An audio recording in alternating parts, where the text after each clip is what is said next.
안녕하세요, 린입니다. 오늘은 이 채널명의 근본인 혼자 있는 시간을 주제로 이야기를 한번 해볼까 합니다. 제가 앞서 트레일러에서도 말씀드렸듯이 전 혼자 있는 시간을 굉장히 즐기고 좋아하고 더 잘 활용하려고 노력하는 사람 중 한 명인데요. 그래서 이 팟캐스트를 시작하게 된 것도 제가 이 혼자 있는 시간에 창조해낸 결과물 중 하나라고 생각을 합니다. 그러다가 어느 날 문득 든 생각이 내가 언제부터 이렇게 됐을까? 언제부터 내가 이런 시간을 좋아하게 됐을까? 내가 원래 타고난 성향인지, 뭐 유전으로부터 오는 성향인지 아니면 그냥 나이를 먹음으로써 자연스럽게 변하는 현상인지 궁금해지더라고요.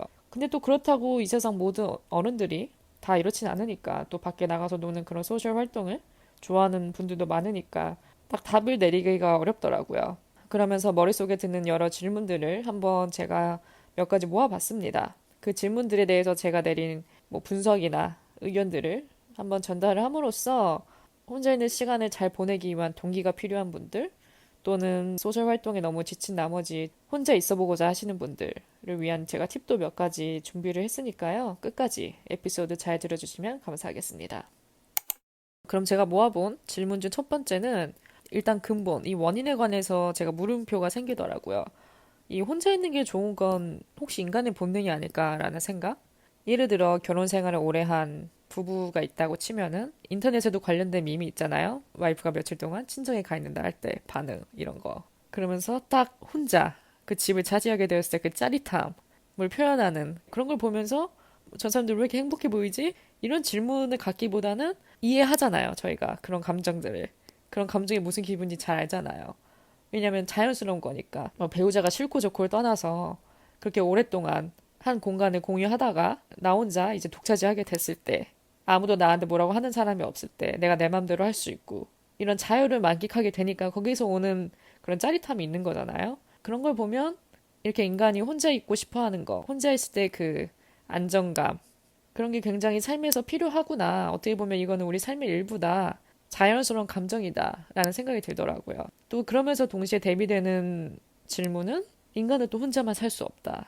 이것도 맞는 말이잖아요. 사람 본성 자체가 지루하고 외로운 걸 싫어하는 성향을 무조건 갖고 태어나는데 사람이 너무 혼자 지내는 시간이 많으면 당연히 외로움을 느끼고 지루함을 느끼고 뭔가 새로운 것을 갈구하는 그런 성향도 있기 때문에 그러니까 양쪽이 이렇게 공존하는 것 같아요. 그래서 이 질문에 대해서는 딱 한 가지 답을 내리기보다는 그냥 둘 다 맞다. 우리는 뭐 이 두 가지 성향을 모두 갖고 있다.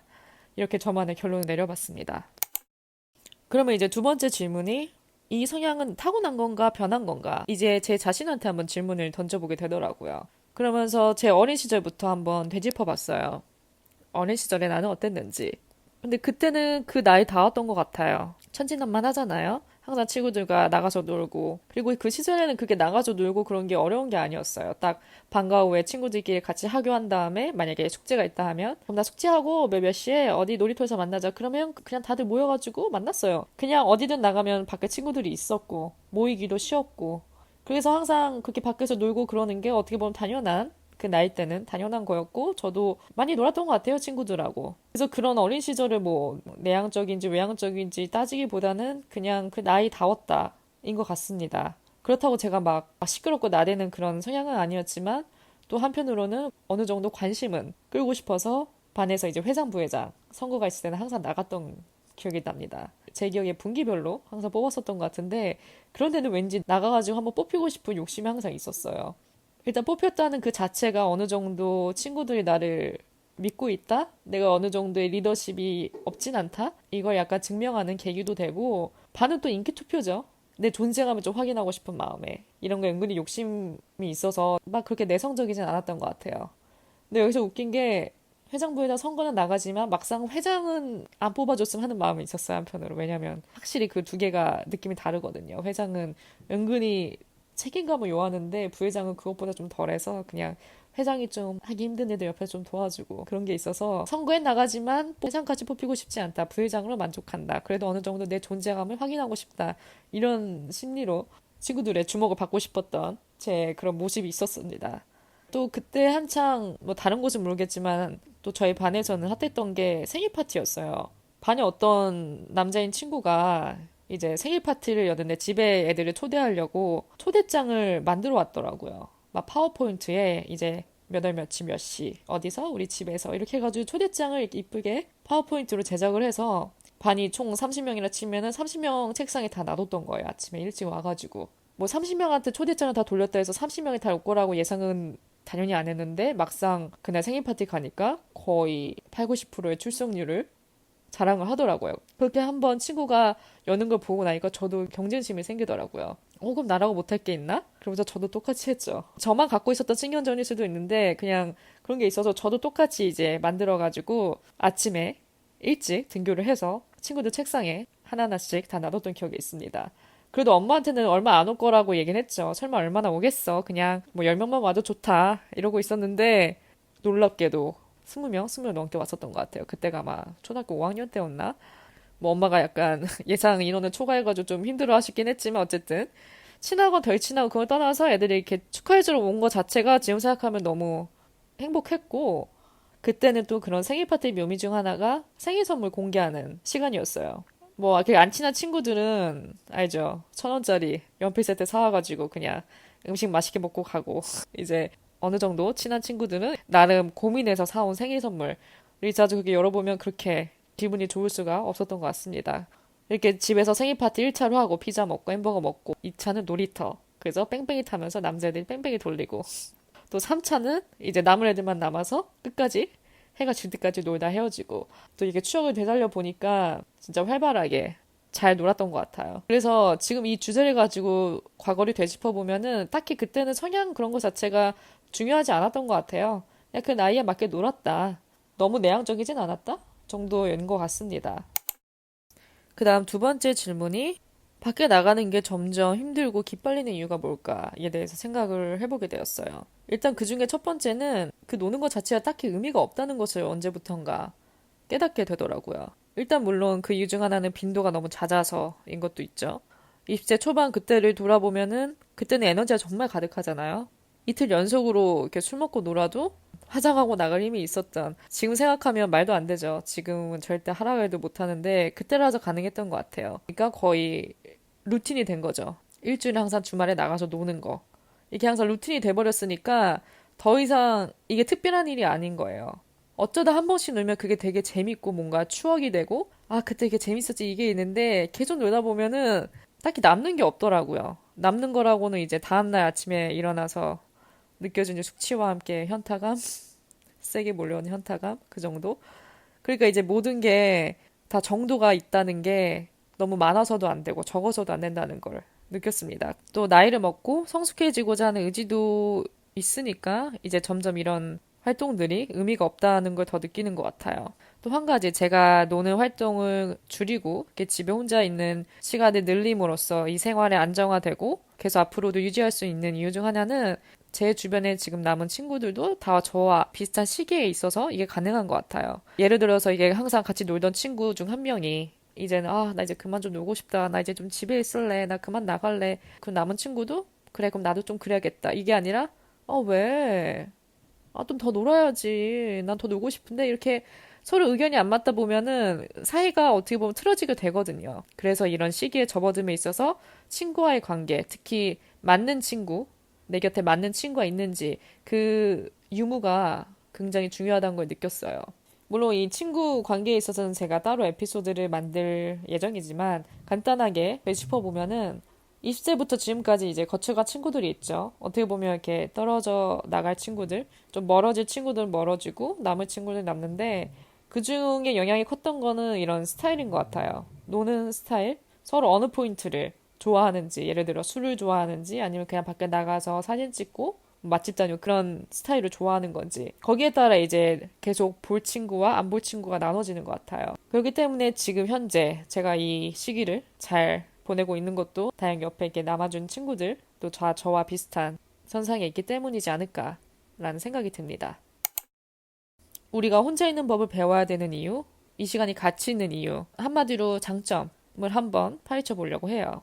일단 그중 첫 번째는 내가 혼자 있는 법을 배워야 그 어떤 인간관계에서도 흔들리지 않을 수 있다. 인 것 같습니다. 왜냐하면 나라는 주체가 강해지거든요. 나라는 주체 자체가 인간관계에 달리지 않은 거예요.